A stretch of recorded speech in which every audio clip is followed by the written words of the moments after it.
Merci de nous rester fidèles, mesdames et messieurs. Bienvenue à vous qui nous rejoignez dans ce 20h. À la une ce soir, question d'actualité. L'Assemblée nationale maintient le format attendu ce 10 avril devant les députés. Le Premier ministre reporte son face-à-face au 14 avril prochain. Ousmane Sonko, qui devra répondre à 14 questions, le fera sans les députés de l'opposition. En conférence de presse cet après-midi, ils ont annoncé leur boycott. Stratégie du New Deal technologique, une initiative qui veut renforcer la souveraineté numérique du Sénégal et mettre l'innovation au service du progrès social et économique. La Convention des jeunes reporters du Sénégal et le Forum civil collaborent pour la vulgarisation du projet RECIP. Seydina Mohamedou Lamine Laye, le nouveau khalife général de la communauté layène, il succède à Mamadou Makhtar Laye qui a tiré sa révérence hier.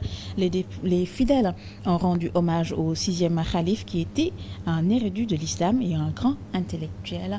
Vous le verrez dans ce journal.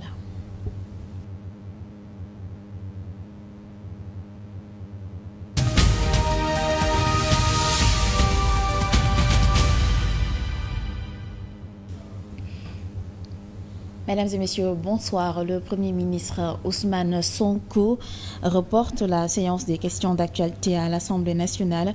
La séance initialement prévue ce jeudi 10 avril 2025 se tiendra le lundi 14 avril à 10h. La décision serait liée au rappel à Dieu du khalife général des Layènes. Et puis les députés du groupe Takku Wallu et les non-inscrits annoncent qu'ils boycottent la prochaine séance des questions d'actualité à l'Assemblée nationale. Ils dénoncent une dérive institutionnelle et appellent au respect du règlement intérieur de l'Assemblée nationale. Papa Ndagaye. Nos deux présidents et pour l'opinion nationale, nous avons décidé de cette séance d'information afin que nul n'ignore le sens et le bien fondé de notre démarche. Ce qui fonde le boycott consiste en des violations répétées et délibérées du règlement intérieur de l'Assemblée nationale par la majorité sous l'impulsion du président de l'institution qui agit comme le président du groupe parlementaire PASTEF. En effet, il est patent, premièrement, et manifeste pour tous que dans sa composition actuelle, le bureau de l'Assemblée nationale viole la loi portant sur la parité. Que l'Assemblée nationale viole ouvertement les lois qu'elle vote. Nous reviendrons sur le compte-rendu de Papa Ndagaye dans nos prochaines éditions. Et lors de cette conférence de presse, les députés de l'opposition sont également revenus sur le recours déposé auprès du Conseil constitutionnel, signé par 23 parlementaires. Ce recours vise la loi interprétative de la loi d'amnistie récemment adoptée à l'Assemblée nationale. Les députés contestataires interpellent les 7 sages du Conseil constitutionnel. Le Premier ministre Ousmane Sonko devra donc répondre aux questions d'actualité adressées au gouvernement et cet exercice démocratique permettra aux députés d'interroger l'exécutif sur des sujets brûlants comme les défis économiques, la sécurité alimentaire, l'emploi des jeunes ou encore les réformes structurelles engagées depuis 2024. Ousmane Barm fait le point.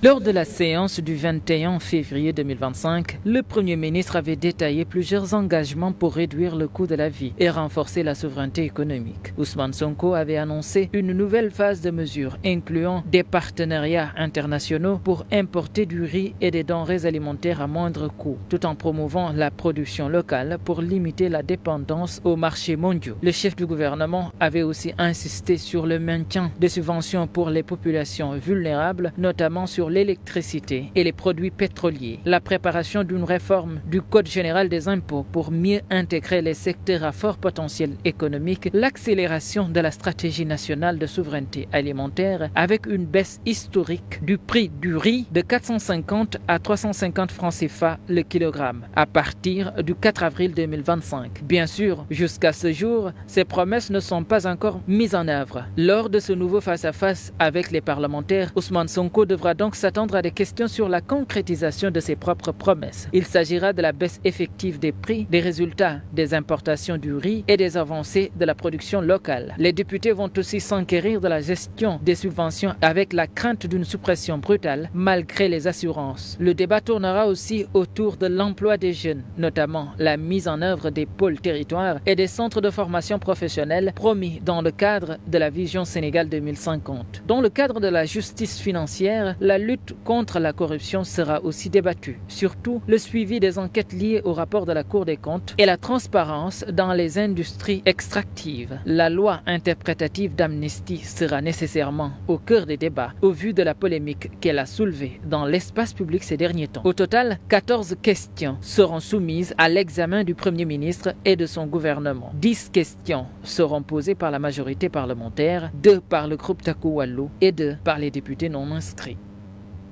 Justice, toujours, le premier président de la Cour des comptes, Mamadou Faye, s'est exprimé ce mercredi lors de la 10e Assemblée générale de l'Association des institutions supérieures de contrôle ayant en commun l'usage du français sur les réactions suscitées par la publication du rapport sur la gestion des finances publiques entre 2019 et 2024. Il estime que cette polémique est légitime car c'est la première fois qu'un tel exercice de transparence est réalisé au Sénégal et même en Afrique. Mamadou Faye a rappelé que le rapport a été établi selon des procédures strictes. Il a également précisé que leur rôle est d'instruire à charge et à décharge. Notez également que les dossiers ont été envoyés au procureur général de la Cour des comptes qui les soumettra à la Chambre de discipline financière et au ministre de la Justice. Bilan de l'an 1 de Bassirou Diomaye Faye, le mouvement Nitoudeug dénonce une instrumentalisation de la justice. Son coordonnateur Omar Sarr estime que le nouveau régime veut éliminer des adversaires politiques de l'état. En étant à l'opposition, il disait que le président, de même que le Premier ministre, ne devait pas ordonner au ministre de la Justice d'ordonner au procureur d'enfermer des gens. Qu'on devait laisser à la justice faire son travail tranquillement. C'est ce qu'il disait en étant à l'opposition. Mais malheureusement, actuellement au pouvoir, il sent qu'il a besoin de ça. Maintenant, il veut changer de discours. Mais nous allons dénoncer ça. En tout cas, sur le côté de la justice, nous pensons qu'ils doivent, comme on le dit dans la Constitution à l'article 6, le président est le garant de l'indépendance de la justice. Donc je pense que le président ne devait pas dire ce qu'il vient de dire là, le 3 avril. Il disait que la population devrait mettre la pression au ministre de la Justice pour des dossiers. Ça, je pense que c'est une erreur grave. Le mouvement Frappe, très critique de l'ancien régime, a félicité Macky Sall pour son intégration au conseil de la Fondation Mo Ibrahim. La nomination de l'ancien chef de l'État est une reconnaissance de son engagement envers le développement de l'Afrique. Souleymane Gueye était l'invité de l'avant-première ce matin. Nous l'écoutons. On félicite le président Macky Sall d'avoir été dans le comité exécutif de la Fondation Mo Ibrahim. Macky Sall étant le champion de la croissance extravertie au Sénégal pendant 12 ans, c'est normal qu'aujourd'hui, ça m'étonne même qu'il n'ait pas eu un prix Mo Ibrahim. Mais là, il va un peu plus loin, il intègre le groupe Mo Ibrahim parce qu'il est dans cette idéologie-là, de vraiment structurer les économies pour aujourd'hui pour qu'on ait des économies extraverties. C'est la structure de Mo Ibrahim. Aujourd'hui, Macky Sall est très légitime et très bien placé, lui avec Mohamed Faki. Macky Sall est un ancien chef de l'État du Sénégal qui a la Fondation Mo Ibrahim, qui a pris la dernière fois avec d'autres chefs d'État, d'autres anciens chefs d'État comme Kenyatta, une initiative pour l'annulation de la dette. Ce sont des choses, justement, Macky Sall est un citoyen sénégalais. Je vous l'annonçais en début d'édition, la Convention des jeunes reporters du Sénégal et le Forum civil ont organisé un atelier sur la stratégie du New Deal technologique à l'heure où les opportunités et les risques s'entremêlent dans le monde numérique. Une sensibilisation s'impose via le projet RECIP qui promeut la centralisation du civisme numérique. Voyons tout cela avec Omar Thiam. La concentration se lit sur le visage des bénéficiaires. Ils sont des dizaines de journalistes capacités sur la nouvelle stratégie nationale baptisée le New Deal technologique, lancée le 24 février dernier par le chef de l'État Bassirou Diomaye Faye.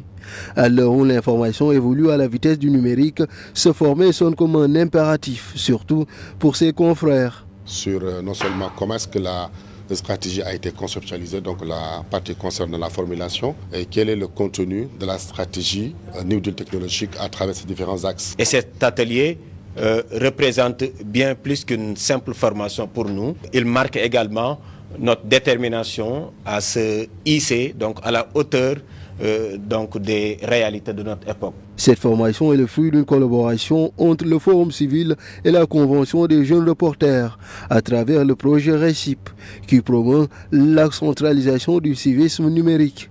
Comprenez la façon dont les internautes se comportent et interagissent en ligne. Ainsi, une riposte graduelle s'impose. Donc nous visons à sensibiliser les jeunes au niveau des écoles. Et nous comptons le faire bientôt dans les régions du Sénégal pour les sensibiliser sur la sécurité numérique, pour les sensibiliser sur ce qu'on appelle le discernement numérique, mais également les sensibiliser sur ce qu'on appelle la culture numérique. Avec le New Deal technologique, le Sénégal compte introduire, outre la simplification et la standardisation des procédures, un accès universel à Internet, une connectivité de qualité performante. Cet énième partenariat du genre entre la CGRS et le Forum civil s'inscrit dans la logique de s'armer face aux aléas du monde numérique. Et on doit faire évaluer la législation du numérique pour profiter au maximum du New Deal technologique. C'est une déclaration du juriste en droit numérique Emmanuel Maurice Dior qui invite à prendre en compte l'intelligence artificielle pour protéger les utilisateurs, suivant ses explications. Nous avons décidé d'embellir l'environnement de cette faculté. Comment?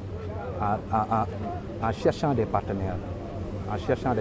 Par exemple, si je prends l'exemple de l'ISE, nous avons l'ISE, un institut qui se trouve au cœur de la faculté des sciences et techniques, un institut qui forme des environnementalistes. Là, nous, une fois au pouvoir, nous allons travailler en collaboration avec l'administration de l'ISE pour booster l'apprentissage, pour prôner l'excellence. Nous avons décidé, c'est-à-dire de primer les meilleurs étudiants et aussi aider les étudiants qui sont dans le besoin, les accompagner. Parce qu'il est de savoir aussi que ce ne sont pas tous les étudiants qui sont boursiers. Nous comptons mettre en place une crèche pour accompagner ces jeunes mamans. Parce que, comme nous le savons tous, l'enseignement supérieur est difficile. Et certaines mamans étudiantes abandonnent leurs études parce qu'ils ne peuvent pas faire le relais entre les études et prendre soin, c'est-à-dire de leur bébé.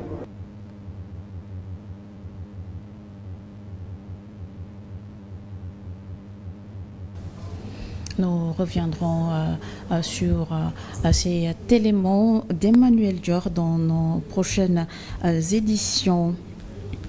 Et puis la communauté layène s'est réveillée ce matin avec la triste nouvelle de la disparition du khalife général Mamadou Makhtar Laye, successeur de Abdoulaye Thiaw Laye.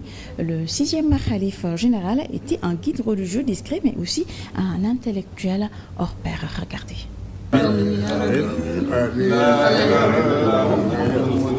La nuit du mardi au mercredi 9 avril 2025 sera sans doute gardée dans les annales de l'histoire du Sénégal.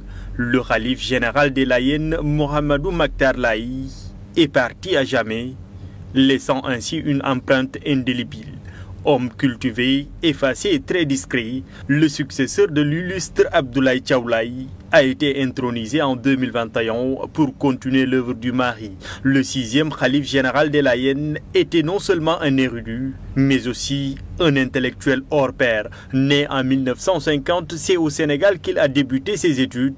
Après le lycée Blaise Diagne, Mamadou Makhtar Laye Ibn Seydina Mandione Laye s'est rendu à l'étranger, notamment au Maroc et en France. Après 10 ans dans cette partie de l'Europe occidentale, il est revenu au Bercail et a travaillé notamment dans le secteur des télécommunications en tant qu'expert en informatique. En 2021, il devint à l'âge de 69 ans le 6e khalife général des Layènes. Mamadou Makhtar Laye est la parfaite incarnation du fait que le spirituel et le temporel ne sont pas deux réalités dont le mariage est d'avance condamné à la rupture évidente. Même s'ils n'étaient pas des personnalités religieuses les plus médiatiques du Sénégal, le désormais défunt khalife général des Layènes militait beaucoup pour la préservation de la paix et de la stabilité.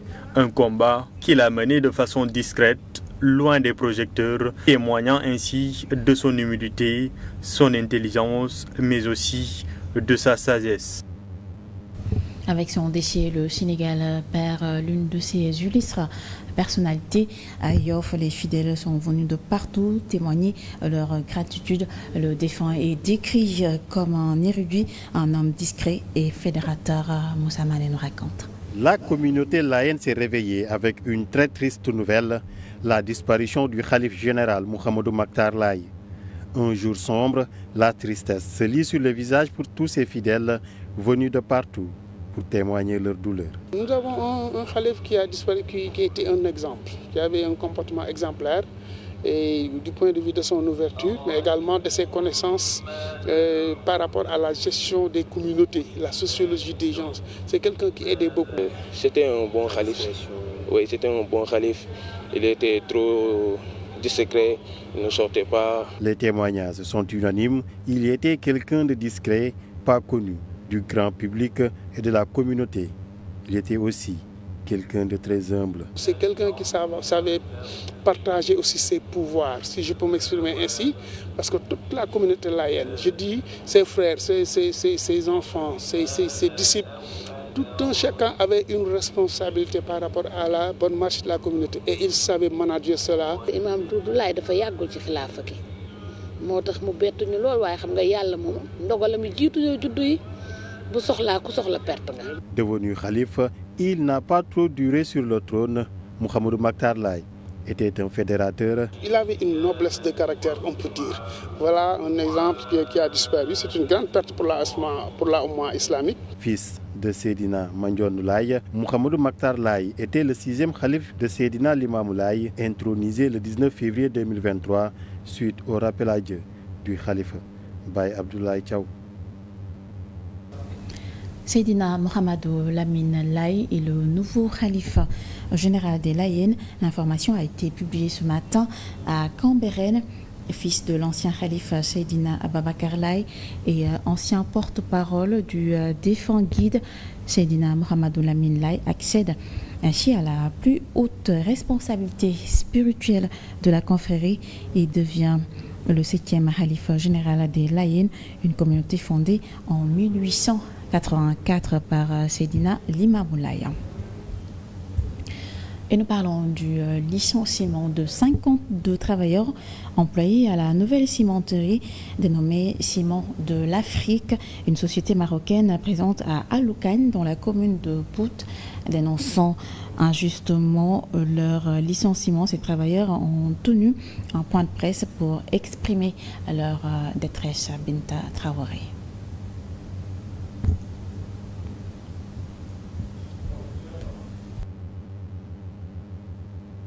Le collectif des travailleurs de la GISMAF regroupe plus de 50 agents se disent tous être licenciés abusivement par les responsables de la société, raison pour laquelle ils demandent les motifs de leur renvoi. Nous demandons solennellement pourquoi ils nous ont licenciés. Nous voulons savoir le pourquoi. Vous avez été licenciés sans motif? Oui, nous sommes licenciés sans motif, sans préavis. Nous avons travaillé plus de 8 heures de temps, de 8 heures à 14 heures. À la descente, ils nous ont appelés, ils nous ont dit vous êtes licenciés, plus de 52 personnes. Donc ça, c'est anormal. Ces travailleurs demandent solennellement au président de la République et son gouvernement de leur venir en aide pour solutionner ce différend. Nous lançons solennellement un message fort au président de la République, car nous avons entendu le jour, sur les 65e anniversaire de notre pays, le président a prononcé, il a dit toute personne ayant un problème, ainsi de suite, devrait être payée immédiatement. Donc nous lançons solennellement au président de la République pour nous venir en aide. On avait déposé des papiers, le tribunal du travail nous a donné une verdict, mais les Marocains refusent de nous payer. Ce regroupement des chauffeurs, des pointeurs et des conducteurs d'engins disent avoir toutes les preuves et les informations pour démontrer que la société Gismaf a agi de manière illégale et anormale. Binta Traoré, la CIMAF a réagi à travers un communiqué pour apporter une précision sur cette question. La société affirme ne pas être l'auteur du licenciement, mais plutôt un prestataire sous-traitant. Ce même prestataire aurait d'ailleurs déjà trouvé un accord officiel avec ses employés et à l'inspection du travail. Et c'est tout pour ce journal que j'ai eu le plaisir de vous présenter. Merci de l'avoir suivi. Passez d'excellents moments en compagnie de nos programmes. Au revoir.